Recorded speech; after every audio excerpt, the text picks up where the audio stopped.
Assalamualaikum warahmatullahi wabarakatuh. Alhamdulillahi rabbil alamin. Wassalatu wassalamu ala asyrafil anbiya'i wal mursalin. Allahumma sholli ala sayyidina wa maulana habibina Muhammad sallallahu alaihi wasallam wa ala alihi wa sahbihi wa barik wa sallim ajma'in. Alhamdulillah kita bertemu kembali di perkuliahan filsafat ilmu komunikasi. Dan para mahasiswa yang baik hati, hari ini saya akan fokus membahas topik bahasan yang saya ambil dari tulisan saya, Pengantar Lengkap Ilmu Komunikasi, Filsafat dan Etika Ilmunya, serta Perspektif Islam. Buku ini diterbitkan tahun 2019 oleh Renada Media Jakarta, tebalnya hampir 500 halaman.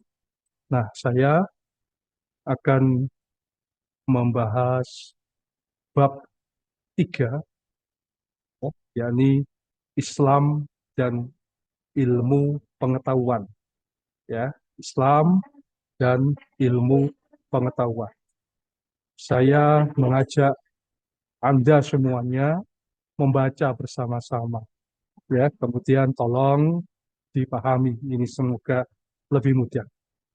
Saudara-saudara, di era abad pertengahan itu sekitar tahun 600, 700, 800, 900 Masehi, ya, hingga tahun 1000 Masehi, sekitar itu, pemikir-pemikir Islam banyak mengeksplorasi nilai-nilai agama dan menerjemahkan pemikiran Yunani kuno digabung dengan temuan-temuan ilmiah.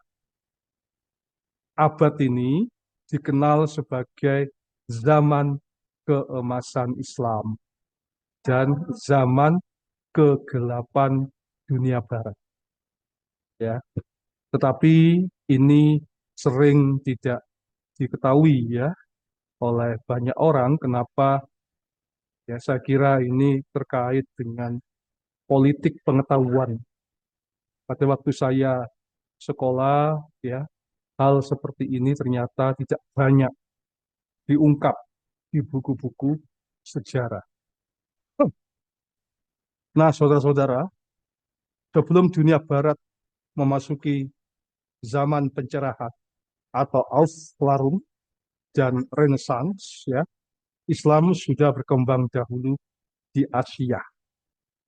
Dari tulisan Abdurrahman 2013, Asyirjani 2011, dan Basyah 2015, serta juga tulisan Mustansir dan Munir 2001, dapat saya simpulkan bahwa Islam berperan sebagai pembuat fondasi bangunan budaya dan peradaban modern yang saat ini berkembang di dunia barat.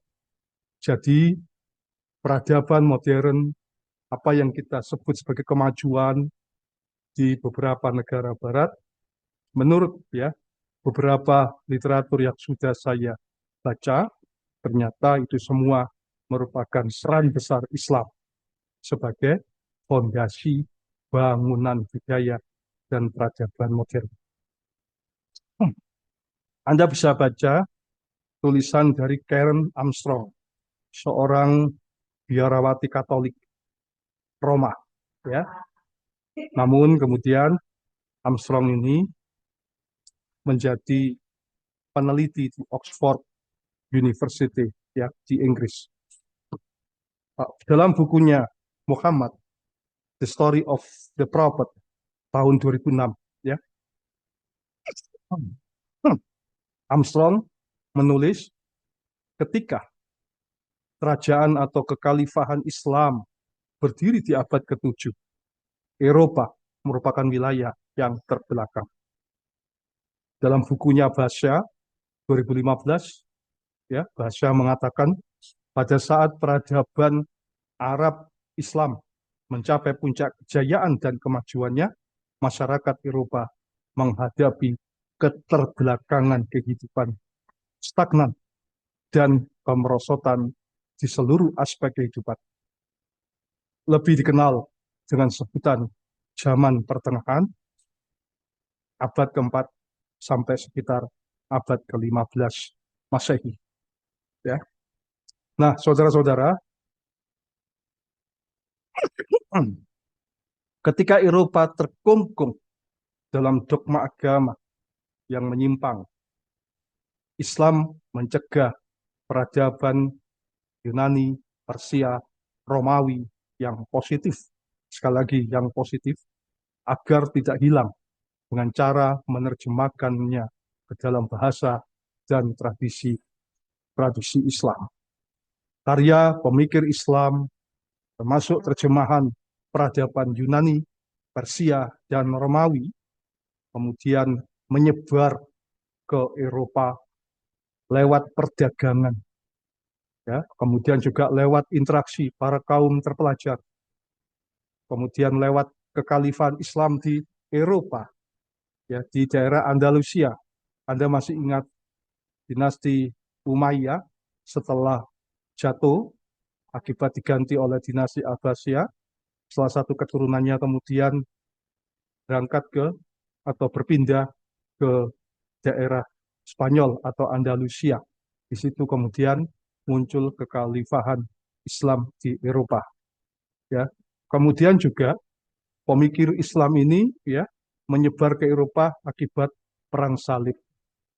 Ya, nah, Basya tahun 2015 menulis salah satu faktor kebangkitan Eropa adalah nutrisi yang disuntikkan penguasa atau khalifah Islam yang menguasai wilayah Andalusia, Spanyol, dan Portugal sampai sekarang ini, ya, atau Spanyol Portugal sekarang ini antara 756 hingga 1031 Masehi.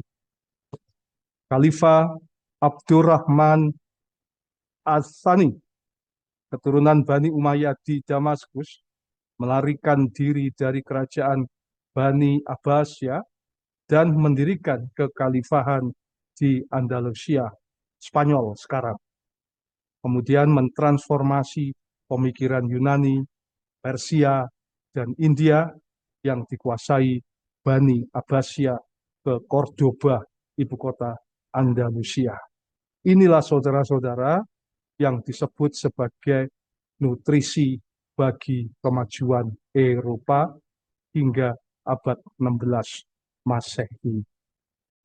Nah, saudara-saudara, ya, saya langsung saja terkait dengan Islam dan ilmu pengetahuan, saya langsung membahas, ya, subbab apa namanya? Subbab terkait dengan ilmu pengetahuan dan bukti kebenaran Al-Quran. Saudara-saudara, saya membaca kitab dari Asy-Syirjani tahun 2011, kemudian juga Yusuf Abdurrahman 2013, serta Basya 2015. Nah, dari bacaan yang sudah saya lakukan, saya menemukan banyak fakta bahwa para filsuf dan ilmuwan Islam telah banyak mempengaruhi ilmu pengetahuan modern dewasa ini. Pengaruh ini sangat terasa pada saat dunia barat atau Eropa berada pada masa abad ke-8 atau abad pertengahan, ya, abad ke-8 intelektual.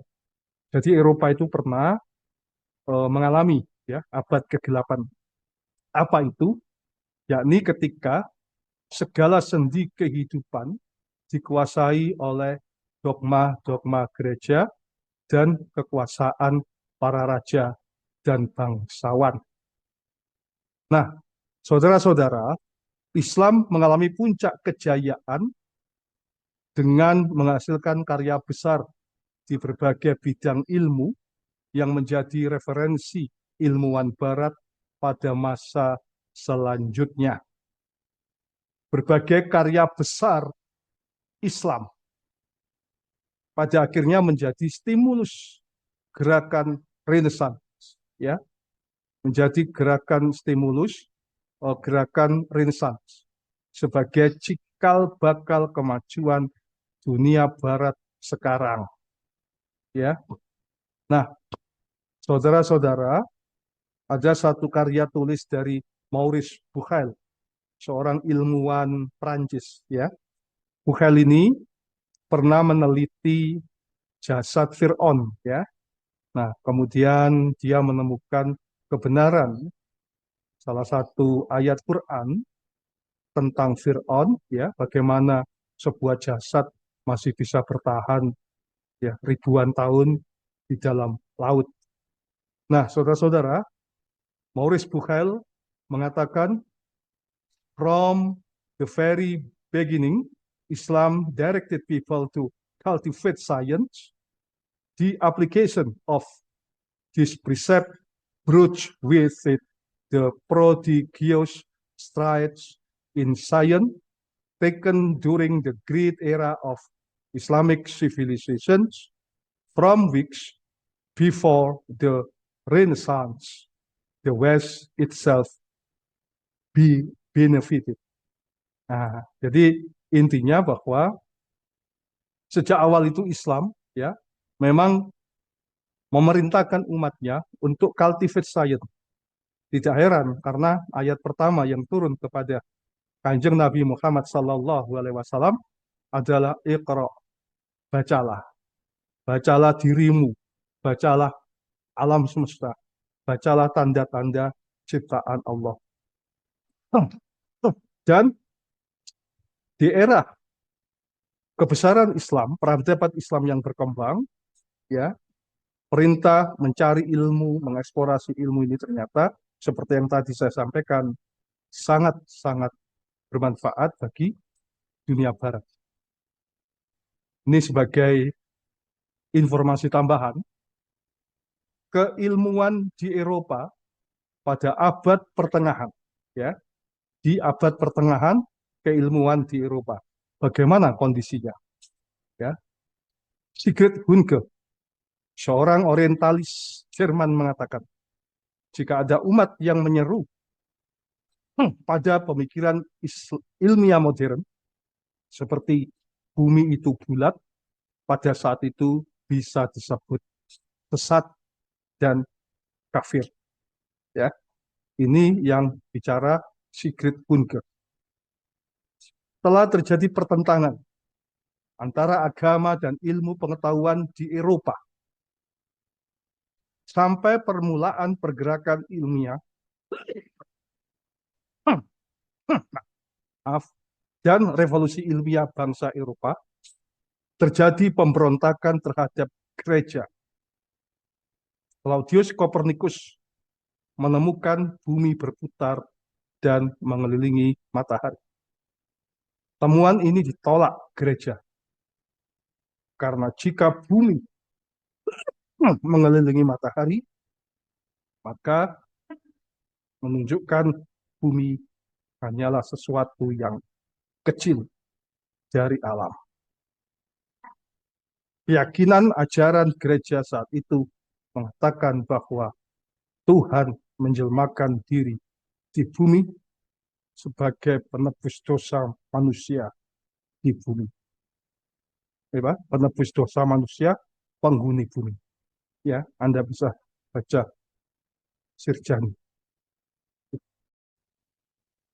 Baik, tulisan Abdurrahman, kemudian Maurice Bucaille telah memperkuat atau meneguhkan tulisan Buya Hamka di tahun 1989. Saya membaca di halaman 149, 152. Buya Hamka bercerita, ya, tentang seseorang berargumen bahwa agama Kristen lebih berperan karena penganutnya lebih banyak dan menjadi agama bangsa Barat, yakni Eropa dan Amerika, yang terbukti sebagai bangsa penguasa dunia karena kemajuannya. Menjawab hal ini, Buya Hamka mengatakan bahwa bangsa Eropa dan bangsa Amerika menjadi bangsa yang maju bukan karena menjalankan ajaran Kristen, tetapi sebaliknya mereka maju setelah melepaskan diri dari kungkungan dogmatis agama atau kungkungan dogmatis gereja. Nah ini ya. Kemudian di catatan kaki saya menulis kemajuan peradaban semestinya bukan hanya dimaknai sebagai kemajuan terhadap lingkungan sekitar, juga bukan dimaknai sebagai kemajuan pada sebagian sisi dari hak-hak kemanusiaan dan hewan, tetapi kemajuan peradaban itu juga mestinya dimaknai sebagai kemajuan dari aspek akhlak. Tanpa akhlak, maka kemajuan dari sisi kemanusiaan masih belum utuh. Akhlak atau adab bersumber kepada keimanan, dan puncak keimanan ada pada nilai-nilai ketuhanan yang terrepresentasikan di dalam agama. Nah, saudara-saudara, saya ingat pendapat Hamka ini relevan untuk disampaikan dengan mengutip pendapat dari Profesor Quraish Shihab. Dia mengatakan bahwa mengapa bangsa Eropa, bangsa Amerika ya maju. Menurut Quraish Shihab ternyata mereka maju karena meninggalkan agama.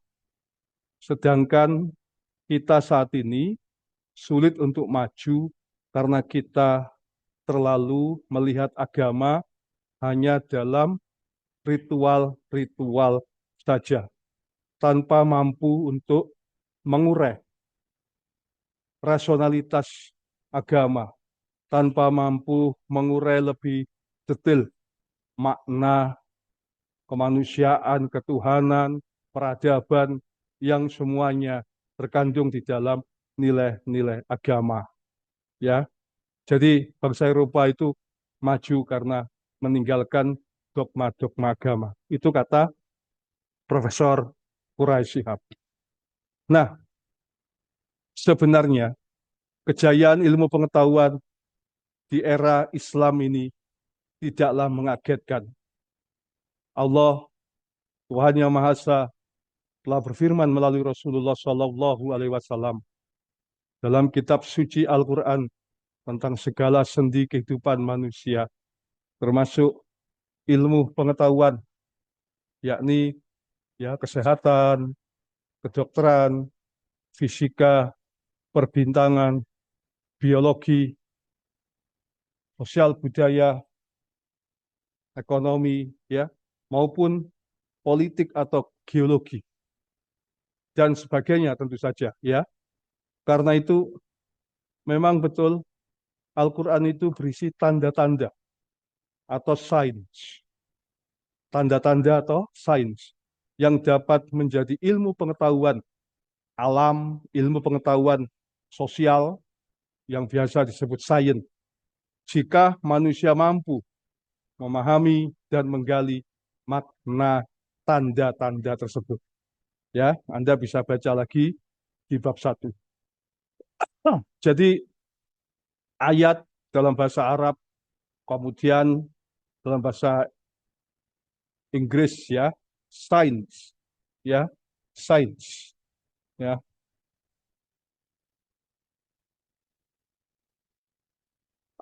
Belum semua penjelasan Al-Qur'an dapat dijelaskan atau dibuktikan manusia secara ilmiah memang. Seorang pakar perbandingan agama, yakni Dr. Zakir Naik pernah mengatakan bahwa sampai detik ini baru 20-an% penjelasan Al-Quran yang dapat dijelaskan atau dibuktikan manusia secara ilmiah. Bukan karena keterbatasan Al-Quran, tetapi keterbatasan akal pikiran manusia. Ya, jadi belum semua penjelasan Al-Quran dapat dijelaskan atau dibuktikan secara ilmiah.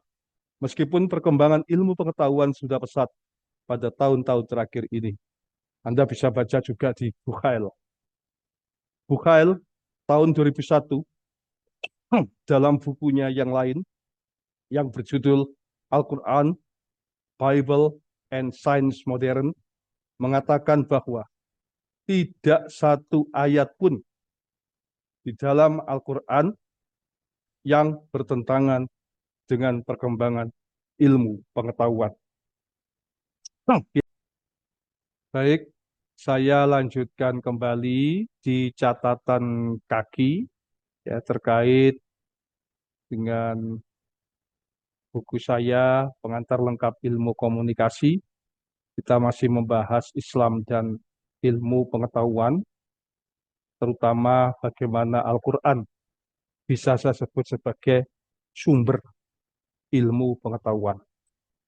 Nah, saudara-saudara, di buku Bukhail, ya, di buku Bukhail, Maurice Bukhail meneliti isi Al-Quran dan Bible, ya, atau Injil atau Alkitab. Ini bahasan lain ya. Apakah Injil atau Alkitab atau Bible adalah Injil yang sama yang dimaksud oleh Al-Quran, ya.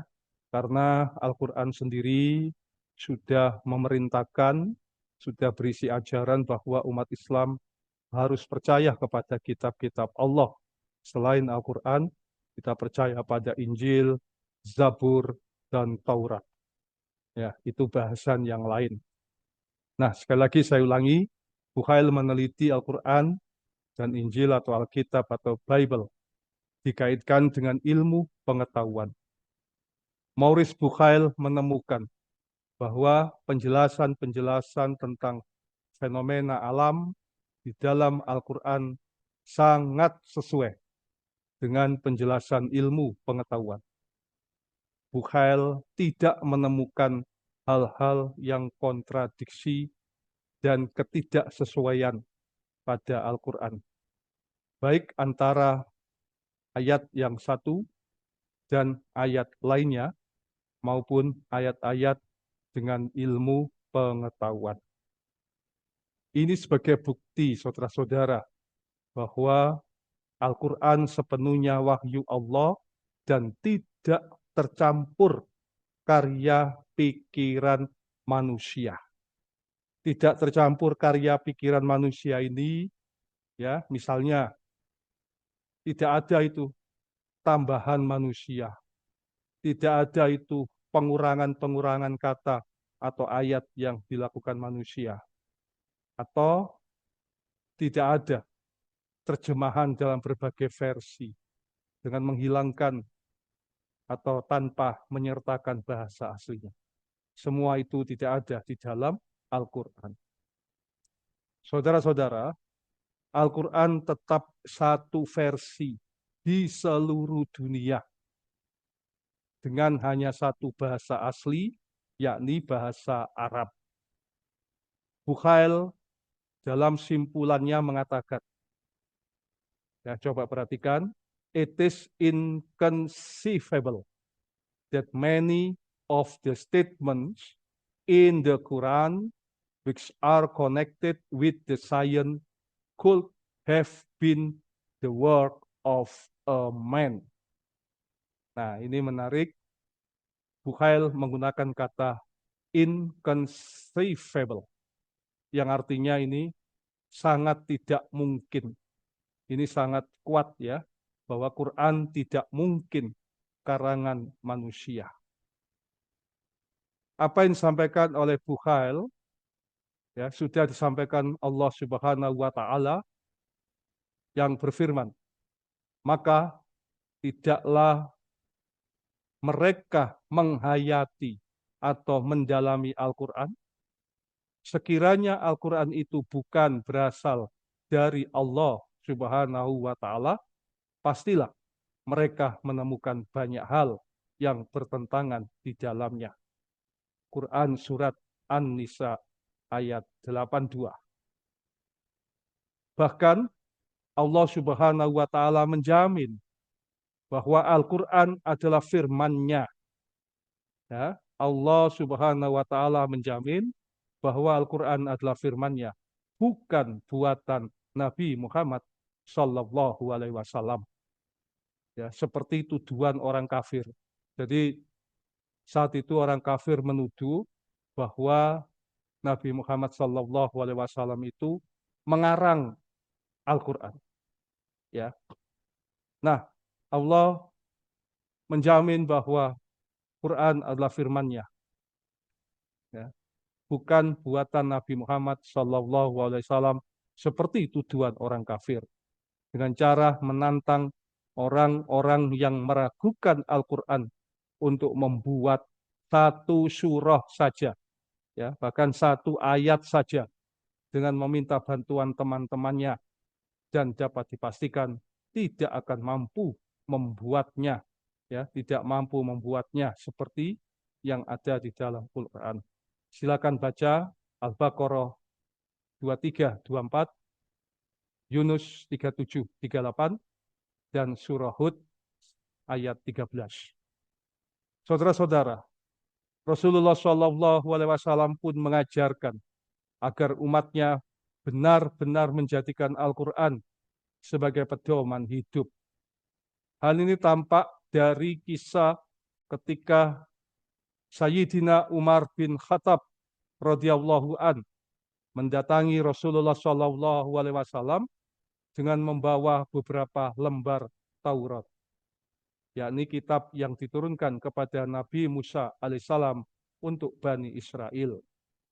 Rasulullah Shallallahu Alaihi Wasallam ya dengan tegas berkata, "By Allah, if even Moses had been alive among you today, he would have no recourse except to follow me." Nah, ini kenapa bahasa Inggris, karena saya kutip dari bukunya Sayyid Kitab ya tahun 2006.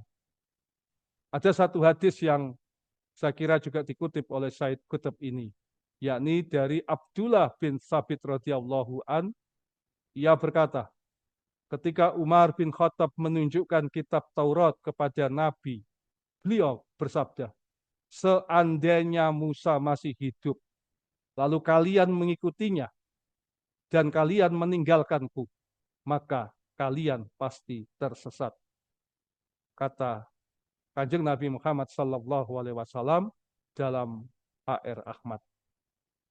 Nah, ini artinya seperti yang tadi disampaikan ya di depan, bahwa umat Islam memang mempercayai kitab-kitab sebelumnya. Ada kitab Injil, ada kitab Taurat, ada kitab Zabur. Tetapi seluruh kitab itu belum bisa dipastikan. Bahkan ya sudah bisa dipastikan tidak asli, bukan seperti kitab yang dimaksud oleh umat Islam. Banyaknya perubahan-perubahan, ya, penambahan dan pengurangan, ya. Dan kemudian Allah mengutus Kanjeng Nabi Muhammad Sallallahu Alaihi Wasallam untuk menyempurnakan, ya, untuk memperbaiki ajaran-ajaran para nabi sebelumnya, sehingga disebut ya sebagai umat akhir zaman. Nabi Muhammad adalah penutup para nabi. Saudara-saudara, saya lanjutkan. Bukti lain, Al-Quran adalah wahyu Allah dari mana? Bukti lain bahwa Al-Quran selalu terjaga. Bagaimana? Nah, bukti lain adalah banyaknya orang di dunia mampu menghafal isi Al-Quran sama persis 6.666 ayat yang terhimpun di dalam 14 surah dan 30 juz. Ya. Jadi sebegitu banyak ayat itu mampu dihafal oleh ribuan orang sama persis. Ya, sama persis itu apa? Yaitu tanda bacanya sama persis yang ada di Al-Quran. Ya. Kemudian juga sama persis apanya? Panjang pendek bacaan. Ya. Kemudian juga kalimat-kalimatnya, ya, harakat-harakatnya sama persis.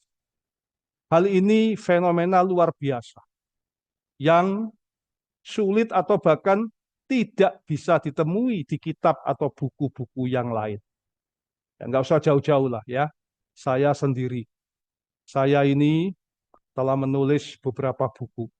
Buku ini saja tebalnya hampir 500 halaman ya. 500 halaman kurang 14 halaman buku yang saya baca ini. Belum lagi ada buku lain yang tebalnya hampir 600 halaman. Itu berapa ribu kata yang saya tulis. Tetapi saya hingga detik ini tidak dapat menghafal sama persis. Bukan hanya seluruh isi buku yang saya tulis. Hakul yakin itu saya yang menulis sendiri, ya. Tetapi juga satu halaman pun, satu kalimat pun, bahkan kata pertama dalam setiap buku atau kata terakhir dalam setiap buku yang saya tulis, saya tidak hafal sampai sekarang. Nah, ini mengapa? Ya, sementara Al-Quran bisa. Nah, logika saya, Al-Quran dan pikiran manusia berasal dari Allah Subhanahu wa Ta'ala.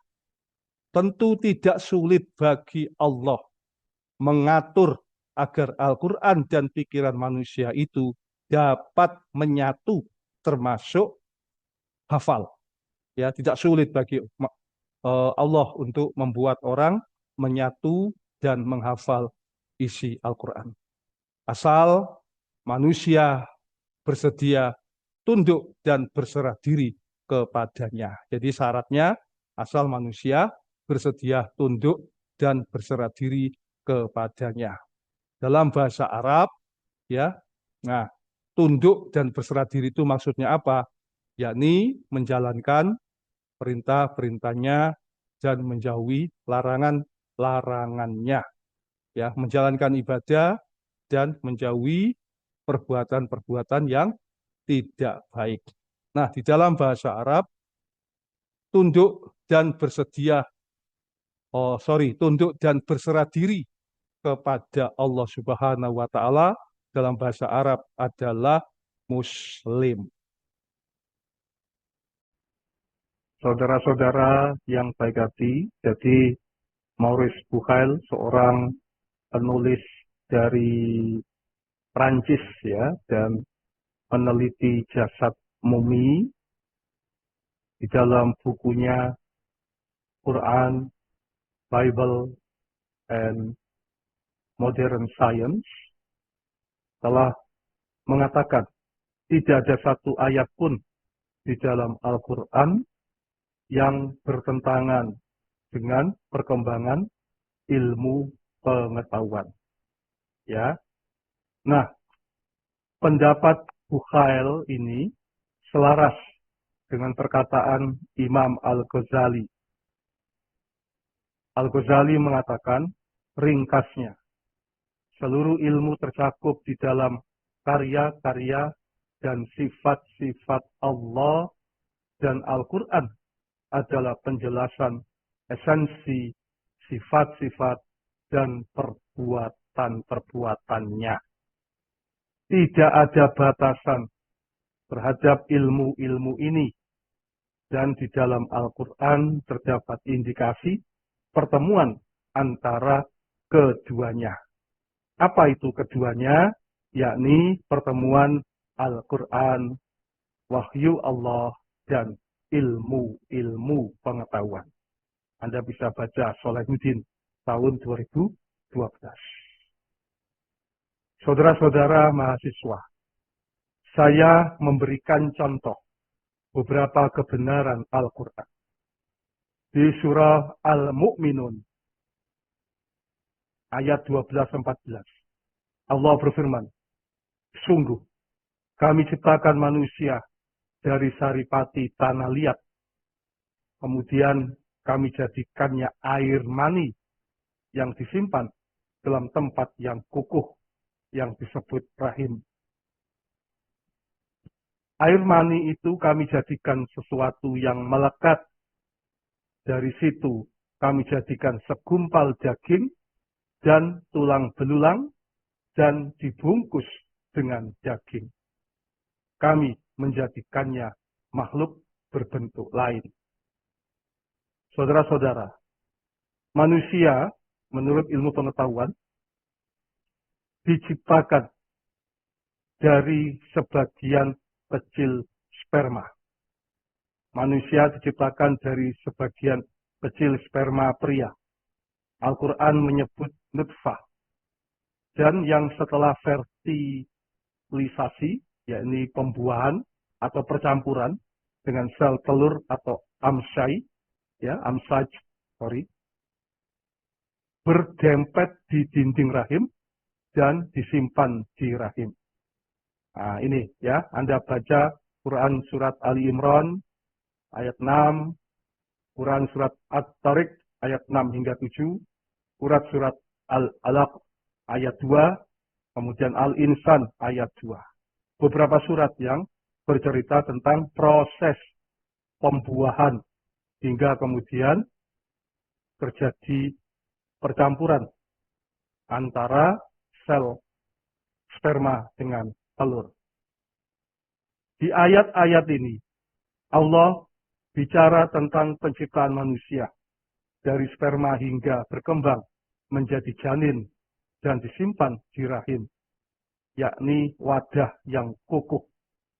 Dalam buku Ensiklopedia Mukjizat Al-Quran dan Hadis, buku kedua, ya, tahun 2015, disebutkan, ada seorang Yahudi bertanya, dari apakah manusia diciptakan? Nabi Muhammad SAW menjawab, hai Yahudi, manusia diciptakan dari sperma pria dan sel telur perempuan. HR Muslim. Rasulullah SAW bersabda, dari 500 juta sel sperma, hanya 500 sperma yang mampu mencapai rahim dan hanya satu yang menyatu dengan sel telur. Tidak semua sperma menjadi anak. HR Muslim. Dunia kedokteran menjelaskan bahwa sperma yang berwarna putih kemudian berubah menjadi gumpalan darah merah. Dalam bahasa Arab disebut alaqah. Allah Subhanahu wa Ta'ala sudah berfirman, Dia telah menciptakan manusia dari segumpal darah. Al-Alaq ayat 2. Kemudian sperma itu menjadi sesuatu yang melekat. Lalu Allah menciptakannya dan menyempurnakannya. Al-Qiyamah 38. Dalam bentuk apa yang Dia kendaki dan menyusun tubuh kita. Anda baca Al-Infitar 6 hingga 8 dan juga Al-A'raf ayat 11. Ya. Segumpal darah itu berubah menjadi segumpal daging. Lalu diberi tulang belulang dan tulang itu dibungkus daging sehingga menjadi makhluk yang berbentuk lain. Ya, yakni apa? Makhluk yang berbentuk lain itu ya manusia seperti kita. Jadi berbentuk lain dari sperma maupun sel telur, ya. Oke, Anda bisa baca di Quran surat Al-Mu'minun 14. Saudara-saudara, di surah Al-Qiyamah ayat 34. Di situ difirmankan, apakah manusia mengira bahwa kami tidak akan mengumpulkan tulang-tulangnya di hari kiamat? Bahkan kami kuasa menyusun kembali jari jemarinya dengan sempurna. Ayat ini terbukti secara ilmiah pada 1880 ketika Sir Francis Galton menemukan metode sidik jari dan mengatakan tidak ada dua sidik jari. Bahkan dari jutaan orang yang sama persis. Sekarang metode sidik jari telah dijadikan alat identifikasi untuk melacak penjahat di seluruh dunia.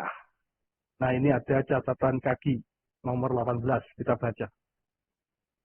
Terkait Quran surat Al-Qiyamah tersebut, Allah berfirman di Quran surat Maryam 66 hingga 68 yang berbunyi, Allah akan menghidupkan orang-orang yang mati seperti saat Dia menciptakan dari yang tidak ada menjadi ada. Orang-orang yang tidak beriman dikumpulkan bersama setan.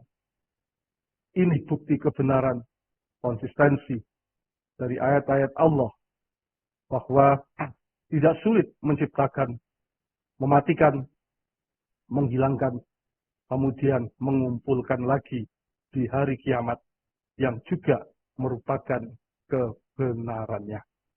Tentu ini sangat berbeda dengan pemikiran kaum ateis, ya, yang mengatakan bahwa kalau kita mati, ya, kalau manusia mati ya sudah, ya, dagingnya dikubur, kemudian dimakan binatang-binatang kecil, ya, kemudian hilang lenyap. Tetapi dalam ajaran Islam, ya, itu hanya terjadi pada daging kita, pada fisik kita, jasmani kita. Roh kita akan dibawa untuk berkumpul dan dimintai pertanggungjawaban. Nah, pada saat berkumpul itulah daging yang tadi telah hancur, ya, kemudian dikumpulkan lagi, dihidupkan kembali, dan dimasuki oleh roh yang telah meninggalkan kita. Ya, pada waktu proses meninggal, itu kemudian dikumpulkan lagi.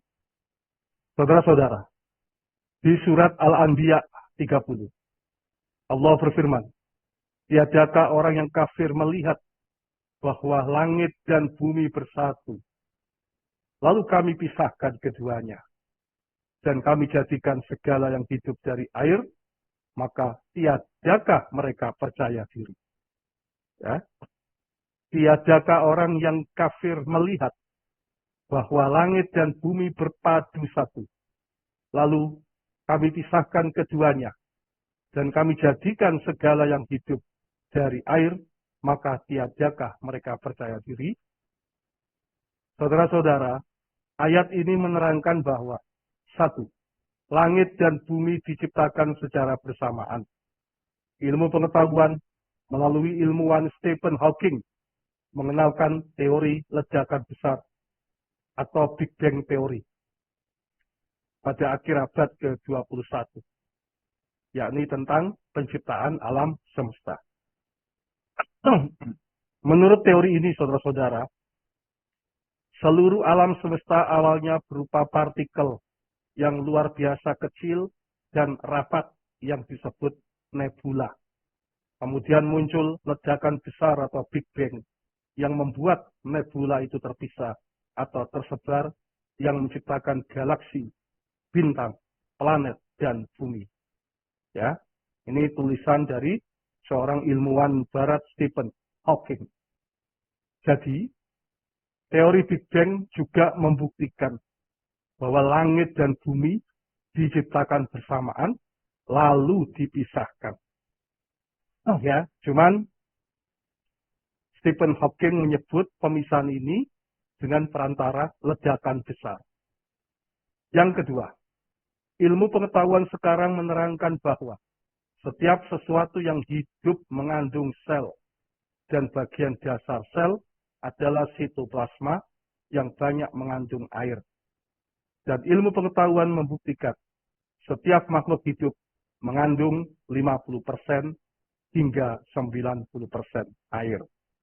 Ya.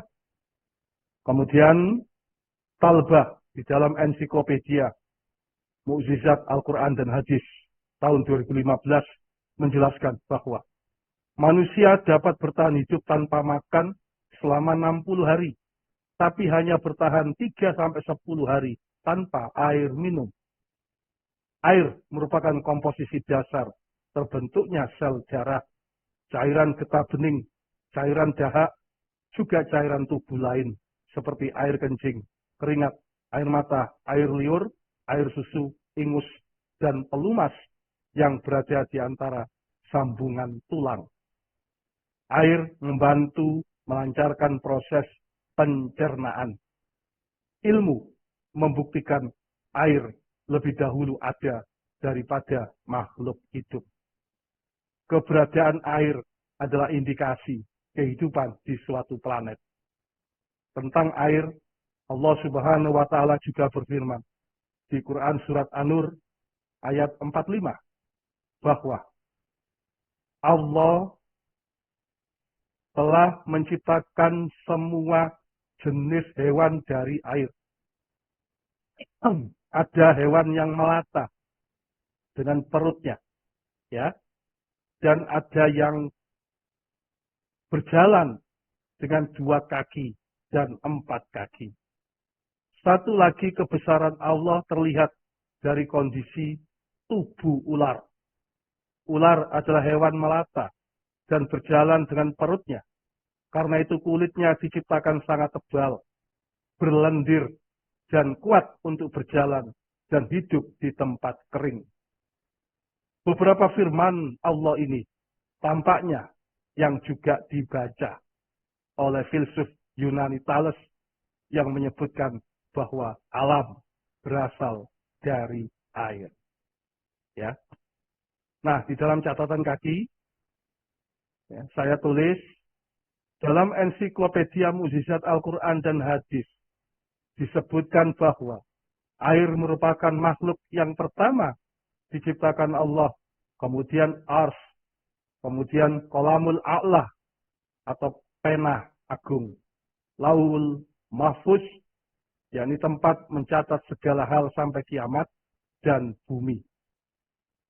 Rezeki semua makhluk sudah tertulis di kitab yang nyata atau lauh mahfuz. Quran Surat Hud ayat 6. Semua perbuatan kecil atau besar tercatat di lauhul mahfuz. Quran Surat Yunus 61 dan An-Naml 75. Dan penciptaan pena agung ini terkait dengan hadis Rasulullah SAW yang berbunyi, Allah mencatat ukuran semua makhluknya sebelum menciptakan langit dan bumi dengan jarak 50.000 tahun. HR Muslim. Jadi yang dimaksud Allah mencatat ukuran semua makhluk itu, ya, antara lain rezekinya, umurnya, ya, jodohnya, ya, pekerjaannya, ya, itu semua sudah dicatat oleh Allah di Lauhul Mahfuz, ya, sebelum Allah menciptakan bumi, dan jaraknya itu sekitar 5.000 tahun, ya, sebelum bumi diciptakan. Nah, saudara-saudara, saya lanjutkan dari tulisan Maurice Bucaille. Kemudian juga ada tulisan Seth Gardner Howe, Stephen Hawking, serta Wilson. Dapat dijelaskan beberapa fakta tentang keterkaitan Al-Quran dan ilmu pengetahuan atau sains. Teori Big Bang misalnya juga membuktikan alam semesta berkembang. Jadi ada prinsip expanding universe. Menurut teori ini, peristiwa Big Bang yang diikuti dengan pengembangannya alam, dengan mengembangnya alam secara terus-menerus dengan sangat cepat. Pandangan ini diperkuat teori inflationary yang menyebut alam semesta berkembang seperti permukaan galon yang sedang ditiup. Pada awal abad ke-20, seorang fisikawan Rusia, Alexander Friedman, dan ahli kosmologi Belgia, Georges Lemaitre, menemukan bahwa alam semesta senantiasa bergerak dan mengembang. Fakta ini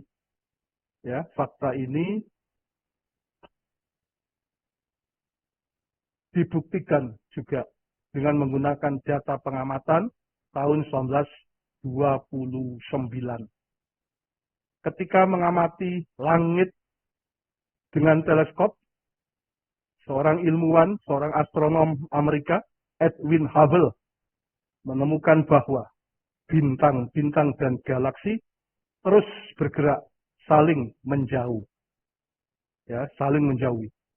Semuanya membuktikan ajaran Allah Subhanahu wa taala di Quran surat Az-Zariyat 47, yakni dan langit itu kami bangun dengan kekuasaan kami dan sesungguhnya kami benar-benar meluaskannya. Jadi menurut ilmu pengetahuan alam semesta itu berkembang, ya, berkembang. Kalau dalam bahasa Quran, ya, kami benar-benar meluaskannya. Kemudian Quran surat An-Naml ayat 88 menyebut, dan kamu lihat gunung-gunung itu, kamu sangka dia tetap di tempatnya, padahal ia berjalan sebagai jalannya awan. Ilmu pengetahuan modern telah membuktikan bahwa gunung-gunung bergerak karena gerakan kerak bumi tempat mereka berada. Kerak bumi ini seperti mengapung di atas lapisan magma yang lebih rapat. Ini dikenal dengan teori benua apung. Pada 1915, ilmuwan Jerman bernama Alfred Wegener mengatakan bahwa benua-benua pada permukaan bumi menyatu pada masa-masa awal bumi, sekitar 500 juta tahun lalu, dan disebut Pangaea, yang terletak di kutub selatan. Namun, sekitar 180 juta tahun lalu, Pangaea terbelah dua karena bergeser ke arah yang berbeda. Ya, ke arah yang berbeda-beda dan terpisah ketika mereka saling bergerak, saling menjauhi. Salah satu daratan atau benua raksasa ini adalah Gondwana yang meliputi Afrika, Australia, Antartika, dan India. Benua raksasa kedua adalah Laurasia yang terdiri dari Eropa, Amerika Utara, dan Asia kecuali India. Selama 150 tahun setelah pemisahan ini, Gondwana dan Laurasia terbagi menjadi daratan-daratan yang lebih kecil. Benua-benua yang terbentuk akibat terbelahnya Pangaea ini telah bergerak pada permukaan bumi terus-menerus beberapa sentimeter per tahun. Saudara-saudara, teori benua apung yang diajukan oleh Wegener digantikan oleh teori lempeng tektonik yang diajukan oleh Tuzo Wilson tahun 1960-an, ya. Jadi teori lempeng tektonik memang memiliki konsep serupa dengan teori benua apung, namun lebih spesifik menjelaskan tentang 6 lempeng tektonik utama yang menyusun bumi. Peristiwa ini juga menyebabkan perubahan perbandingan luas antara wilayah daratan dan lautan di bumi. Para ilmuwan menjelaskan peristiwa ini sebagaimana berikut. Ya. Kerak dan bagian terluar dari magma dengan ketebalan sekitar 100 kilo terbagi atas lapisan-lapisan yang disebut lempengan. Terdapat 6 lempengan utama dan beberapa lempengan kecil. Menurut teori yang disebut lempeng tektonik, lempengan-lempengan ini bergerak pada permukaan bumi, membawa benua dan dasar lautan bersamanya. Pergerakan benua ini telah diukur dan berkecepatan 1 hingga 5 cm per tahun. Lempengan-lempengan tersebut terus-menerus bergerak dan menghasilkan perubahan pada geografi bumi secara perlahan. Setiap tahun, misalnya, Samudra Atlantik menjadi lebih sedikit lebar, ya, lebih sedikit lebar. Dalam Quran surat An-Naml ayat 88 tersebut, Allah menyebut gerakan gunung sebagaimana mengapungnya perjalanan awan. Kini, ilmuwan modern juga menggunakan istilah continental drift atau gerakan mengapung dari benua untuk gerakan ini. Tentang bentuk bumi. Sebelumnya banyak orang menganggap bumi itu datar. Pada 1577, Sir Francis Drake saat berlayar membuktikan bumi berbentuk geospherical. Apa? Geospherical, ya. Anda bisa baca di Quran An-Naziat, ya, 30 ayat 30. Ya, Quran telah mengatakan bahwa bentuk bumi itu dahaha, yaitu apa? Seperti telur burung unta, tidak bulat seperti bola. Inilah geospherical, yaitu bulat tetapi agak datar pada kedua kutubnya. Ya, itu bentuk bumi. Al-Quran juga terbukti kebenarannya terkait kisah sejarah tenggelamnya raja atau Fir'aun Mesir. Maurice Bucaille dulunya adalah peneliti mumi Fir'aun di Mesir. Pada mumi Fir'aun yang ditelitinya, Maurice Bucaille menemukan keganjilan, yaitu kandungan garam yang sangat tinggi pada tubuh Fir'aun. Dia baru menemukan jawabannya di Al-Quran. Ternyata, mumi ini adalah Fir'aun yang dahulu ditenggelamkan oleh Allah Subhanahu wa Ta'ala ketika sedang mengejar Nabi Musa alaihi salam. Alkitab dan Taurat hanya menyebutkan bahwa Fir'aun ini tenggelam. Tetapi hanya Al-Quran yang kemudian menyatakan bahwa mayatnya diutuhkan oleh Allah Subhanahu wa Ta'ala untuk menjadi pelajaran bagi kita semua. Baca Quran surat Yunus ayat 92. Coba Anda perhatikan, ya, coba Anda pahami, ya, bahwa Nabi Muhammad SAW hidup 3.000 tahun setelah kejadian tersebut. Ya, dan tidak ada cara informasi, tidak ada informasi yang beliau terima, tidak ada medsos, tidak ada telepon, tidak ada koran, tidak ada televisi, ya, 3.000 tahun sebelumnya, tidak ada cara informasi tentang masih adanya mayat Ramses II atau Minefta dapat ditemukan beliau. Karena di dalam Injil, ya, atau Alkitab atau Bible dan Taurat pun tidak disebutkan. Makam Fir'aun, piramid yang tertimbun tanah, baru ditemukan oleh arkeolog Giovanni Battista Belzoni tahun 1817. Dan penerjemahan tulisan hieroglif secara sistematis baru dilakukan oleh Champollion tahun 1822 berdasarkan batu Rosetta.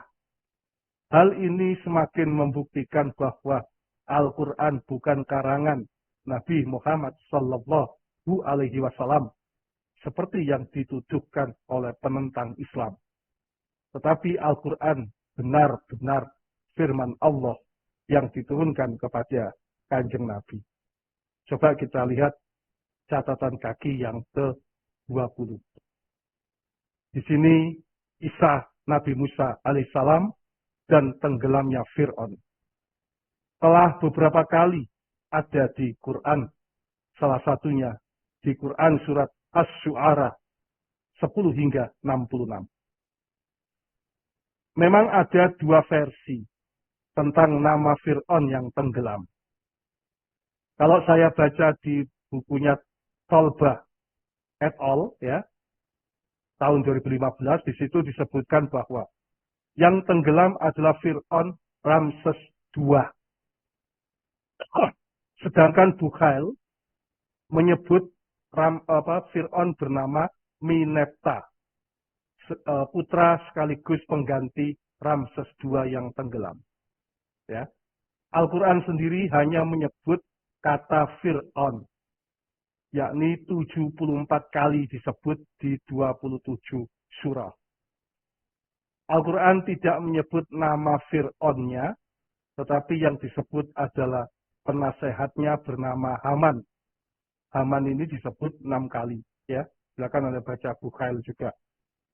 Dari banyak kisah Fir'aun disebut di Quran, ya, dapat disimpulkan bahwa peristiwa ini berisi hal yang luar biasa, yakni tanda-tanda kebesaran Allah. Apa saja? Ya, laut yang terbelah sehingga bisa dipakai sebagai jalan kaki, dan mayat Fir'aun yang masih utuh karena proses penggaraman dan tidak dimakan ikan. Agar manusia mengambil pelajaran untuk beriman kepadanya. Penjelasan terjemahan Al-Quran Kementerian Agama menyebutkan bahwa yang diselamatkan adalah tubuh kasar Fir'aun. Setelah Fir'aun tenggelam, mayatnya terdampar di pantai. Ditemukan orang-orang Mesir, lalu dibalsem, dan sekarang ada di Museum Mesir. Sehingga banyak orang dapat menyaksikannya. Peristiwa tenggelamnya ini, ya, dapat disaksikannya mayat Fir'aun ini, ya, telah difirmankan Allah di Quran surat Al-Baqarah ayat 50. Ya, itu catatan. Baik, saya lanjutkan, ya. Pembahasan kita masih tentang bagaimana Al-Quran sebagai sumber kebenaran ilmu pengetahuan. Ilmu pengetahuan atau sains juga telah membuktikan perkataan Al-Quran bahwa matahari adalah planet yang bercahaya, sedangkan bulan adalah pantulan dari cahaya matahari, dan mereka beredar pada orbitnya, serta penghitungan kalender. Anda bisa baca di Quran surat Yunus ayat 5, kemudian Al-Furqan, ya, ayat 61. Revolusi dan rotasi bumi dan juga revolusi dan rotasi bulan juga sudah dijelaskan dalam Quran surat Al-Anbiya ayat 33. Yaitu, dialah yang menciptakan malam dan siang, matahari dan bulan, masing-masing beredar pada orbitnya. Baca juga Quran surat Al-Fatir 13 dan Quran surat Yasin 37 hingga 40. Saudara-saudara, di bidang biologi juga tidak terlepas dari pantauan Allah Subhanahu wa Ta'ala. Zat hijau daun, ya, zat hijau daun atau klorofil yang berperanan dalam mengubah tenaga radiasi matahari menjadi tenaga kimia melalui proses fotosintesis sehingga menghasilkan energi. Anda bisa baca di Quran surat Yasin ayat 80. Bahkan istilah yang digunakan Al-Quran yakni al-syajar al-akhdar, pohon yang hijau, justru lebih tepat daripada istilah klorofil atau hijau daun. Karena zat-zat tersebut bukan hanya terdapat dalam daun saja, tapi juga di semua bagian pohon, dahan, dan ranting yang warnanya hijau. Quran surat Toha 53 menyebutkan tumbuhan memiliki jenis kelamin, yaitu saling berpasangan. Saudara-saudara, Quran surat Az-Zumar ayat 21, Quran surat Al-Mu'minun 18, Ar-Rum 24, Al-Hijr 22, dan An-Nur 43 juga menjelaskan peristiwa evaporasi air. Air dari lautan lalu mendingin untuk membentuk awan, dari awan bergerak menuju daratan, kemudian hujan turun ke tanah, dan sungai terus mengalir ke laut lagi. Siklus air ini baru dijelaskan oleh Bernard Palissy pada 1580 tahun. Ya, 1580. Dalam bidang makanan, ilmu tentang makanan juga membuktikan kebenaran Al-Quran. Allah Subhanahu wa Ta'ala berfirman di dalam Quran surat Al-Baqarah 173, Quran surat Al-Maidah ayat 3, Al-An'am 145, dan Quran surat An-Nahl 16 ayat 115. Yakni Muslim dilarang atau diharamkan makan bangkai, ya, kecuali bangkai ikan dan belalang. Muslim dilarang makan darah, dilarang makan daging babi, daging hewan yang disembelih dengan tidak menyebut nama Allah, dilarang makan hewan yang mati tercekik, dilarang makan daging hewan yang mati karena dipukul, mati karena jatuh, mati karena ditanduk oleh hewan yang lain, serta mati karena diterkam hewan buas. Semua itu haram hukumnya untuk dimakan. Nah, ini menarik, mengapa kok diharamkan? Ilmu pengetahuan atau sains membuktikan bahwa satu, babi adalah hewan yang paling jorok dan senang hidup di tempat kotor. Memakan semua jenis makanan termasuk sampah, bangkai, dan kotorannya sendiri. Kemudian menjadi mediator penularan banyak jenis penyakit pada manusia. Babi juga mengandung banyak jenis cacing dalam tubuhnya, serta perilaku babi yang berwatak buas, memiliki daya dan nafsu seksual sangat kacau, seperti homoseksual, yang dapat memengaruhi perilaku yang memakan daging babi. Jadi inilah alasan mengapa kita tidak boleh makan daging babi. Lalu muncul pertanyaan, mengapa kok babi diciptakan kalau tidak boleh dilarang? Alasannya, ya, kita bisa menjawab satu, Allah menciptakan babi itu, ya, ini siklus kehidupan, lingkaran makanan gitu ya, sehingga kehadiran babi sangat dibutuhkan untuk keseimbangan alam. Ya, kemudian jawaban yang kedua adalah inilah ujian, inilah tes bagi keimanan umat Islam. Apakah umat Islam mau menerima perintah Allah ini atau tidak? Ya. Dan yang ketiga tentunya ada dampak negatif yang sudah saya sampaikan terkait dengan binatang yang bernama babi. Saudara-saudara, Dr. Al-Fanjari menulis bahwa memakan daging babi dapat memengaruhi karakter seperti sodomi, lesbianisme, dan perzinahan. Jadi, Dr. Al-Fanjari menulis bahwa memakan daging babi ya dapat mempengaruhi karakter seperti sodomi, kemudian lesbianisme, dan perzinahan. Rasulullah Shallallahu Alaihi Wasallam bersabda, sifat bangga dan sombong terdapat pada peternak unta. Sifat tenang dan stabil terdapat pada peternak kambing. HR Ahmad. Artinya apa? Artinya bahwa jenis makanan, daging makanan yang kita makan ternyata juga mempengaruhi karakter kita. Ibnu Khaldun berkata, orang Arab Badui memakan onta dan mereka menulari sifat kasar dari onta yang dimakannya. Orang Turki memakan daging kuda dan mereka mendapatkan ketangkasannya. Orang Eropa memakan daging babi dan mereka mendapatkan perilaku seksualnya. Anda bisa baca di Tolha ya, buku kelima tahun 2015. Kemudian yang berikutnya, yang kedua, hewan yang mati tercekik, jatuh, dipukul, atau bangkai, darahnya tidak mengalir atau memancar keluar tubuh, sehingga masih menggumpal di tubuh.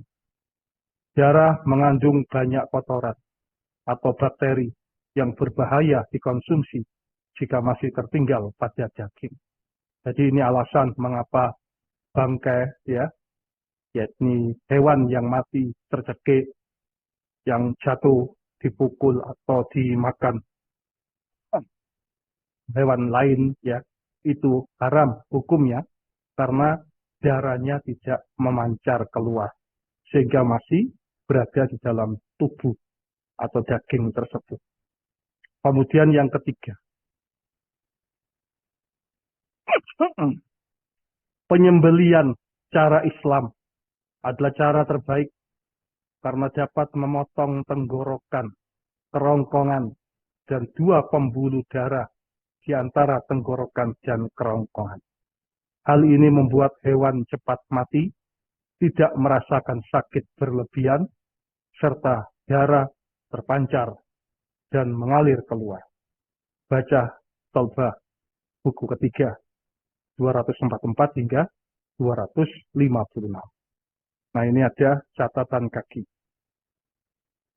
Dari Aisyah radhiyallahu an, istri Nabi Muhammad sallallahu alaihi wasallam. Dia mengatakan bahwa ada suatu kaum ada suatu kaum membawa daging kepada kami yang tidak kami ketahui. Apakah mereka menyebut nama Allah atau tidak? Lalu hal ini ditanyakan kepada Rasulullah Shallallahu Alaihi Wasallam, maka beliau menjawab, sebutkanlah nama Allah padanya dan makanlah. Hadis riwayat Al-Bukhari. Ya, saudara-saudara, Al-Quran juga terbukti kebenarannya dalam Quran surat Ar-Rahman ayat 33 yang berbunyi, wahai golongan jin dan manusia, jika kamu sanggup menembus atau melintas penjuru langit dan bumi, maka tembuslah. Kamu tidak akan mampu menembusnya, kecuali dengan kekuatan Allah. Ilmu astronomi telah membuktikan bahwa benda-benda angkasa berjumlah 120 miliar lebih dan sangat luas. Ada banyak galaksi atau kumpulan bintang dan planet. Galaksi Bima Sakti, tempat bumi, luasnya mencapai 100.000 tahun cahaya atau sekitar 236.500 triliun kilometer. Manusia memang pernah menjelajah angkasa luar, namun hanya secuil dari angkasa tersebut. Hanya Rasulullah Shallallahu Alaihi Wasallam dalam peristiwa Isra Mi'raj atas kekuatan Allah mampu menembus angkasa luar sampai langit ke-7. Ada catatan kaki nomor 22. Terbuktinya isi Al-Quran oleh ilmu pengetahuan beberapa tahun setelah wafatnya Nabi Muhammad Sallallahu Alaihi Wasallam membuktikan bahwa setiap berita yang dibawa oleh Rasul ada waktu terjadinya dan kelak kamu akan mengetahuinya. Anda baca di Al-An'am 67. Dan sungguh kamu akan mengetahui kebenaran ceritanya atau Al-Quran setelah beberapa waktu lagi. Quran surat Shad 88. Saudara-saudara, semua penjelasan ilmiah di atas merupakan bukti Al-Quran adalah firman Allah dan bukan buatan Nabi Muhammad Sallallahu Alaihi Wasallam. Keterkaitan Al-Quran dengan ilmu pengetahuan manusia senada dengan pendapat Karen Armstrong tahun 2006, yaitu Islam adalah keimanan yang praktis dan realistis yang memandang kecerdasan manusia dan ilham ketuhanan bekerja sama secara harmonis. Ini adalah pendapat seorang peneliti Oxford yang sebelumnya merupakan biarawati di Katolik Vatikan, ya, di Katolik Roma, namanya Karen Armstrong. Demikian saudara-saudara yang berbahagia, apa yang saya sampaikan terkait dengan tema Al-Quran, sumber kebenaran, ilmu, pengetahuan, dan teknologi. Ya, tentu saja masih banyak bahasan lain di buku yang saya tulis, termasuk saya juga membahas tentang pengaburan peran ilmuwan Islam sebagai perintis ilmu pengetahuan modern. Jadi kalau Anda baca buku-buku sejarah, ya, ternyata buku-buku sejarah kita banyak yang mengglorifikasi. Banyak yang mengglorifikasi peran dari pemikir-pemikir Eropa, pemikir-pemikir Amerika, pemikir-pemikir Yunani. Padahal sebenarnya bukan, ya. Asia juga memiliki kontribusi yang luar biasa.